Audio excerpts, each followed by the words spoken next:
అభివృద్ధి పదంలోకి తీసుకుని వెళ్తున్నటువంటి తరుణంలో ముఖ్యంగా ఈరోజు భారతరత్న మన రాజ్యాంగ నిర్మాత అందరికీ ఆదర్శమూర్తి డాక్టర్ బాబాసాహెబ్ అంబేద్కర్ గారి మీద చేసినటువంటి అనుచిత వ్యాఖ్యలు సమస్త భారత జాతి మీద చేసినటువంటి వ్యాఖ్యలు ఏదైతే అమిషారాలు చేసినటువంటి ఆ వీడియోలో ఒకసారి చూస్తే ఆయన పేరు ఉచ్చరించిన విధానం అందులోనే తెలుస్తుంది ఆయన ఎంతటి అసహనాన్ని వెలిపిస్తున్నాడో.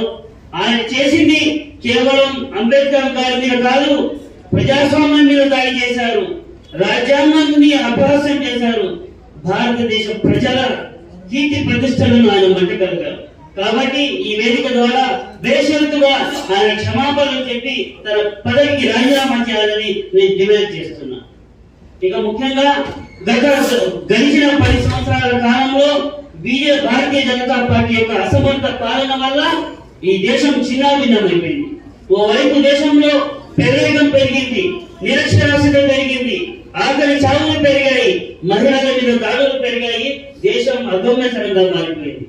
దీని అన్నింటినీ గాడిలో పెట్టి దేశాన్ని అభివృద్ధి పదంలోకి తీసుకుని వెళ్లాల్సినటువంటి భారతీయ జనతా పార్టీ వాటిని విస్మరించి కేవలం కులం, మతం, ప్రాంతం, వర్గం అంటూ ఈ దేశాన్ని మరోమారు ముక్కలు చేయాలనే ప్రయత్నం చేస్తుంది. అది ఎప్పటికీ వారికి తీరని కలగానే మిగిలిపోతుందని నేను ఈ వేదిక ద్వారా తెలియజేస్తున్నాను. ఇక ముఖ్యంగా ప్రజాస్వామ్య పరిరక్షణలో, రాజ్యాంగ సంరక్షణలో ప్రతి పౌరుడు ముందుకు రావాలని నేను ఈ వేదిక ద్వారా పిలుపునిస్తున్న.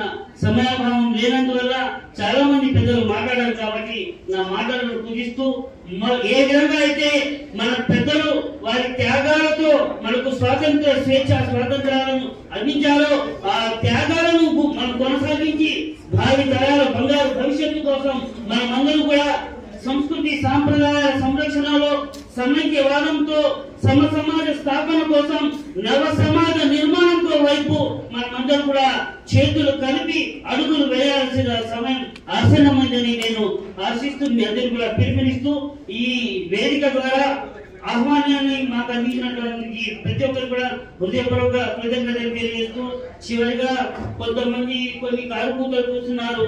ఈ స్టేజ్ మీద कुछ कहना है అని కారుకూతలు కూర్చున్నారు. వారికి ఈ వేదిక ద్వారా ఒకే ఒక మాట చెప్తున్నా, अगर तुम इस देश में रहना है, अगर तुम इस देश में रहना है तो सर झुकाकर संविधान को सलाम करना है और जय हिंद कहना है. ఈ అవకాశం ఇచ్చిన మీ అందరికీ కూడా హృదయపూర్వక కృతజ్ఞతలు తెలియజేస్తున్నా. జై జవాన్, జై కిసాన్, మేరా భారత్ మహాన్. జై హింద్. Thank you sir. ఇప్పుడు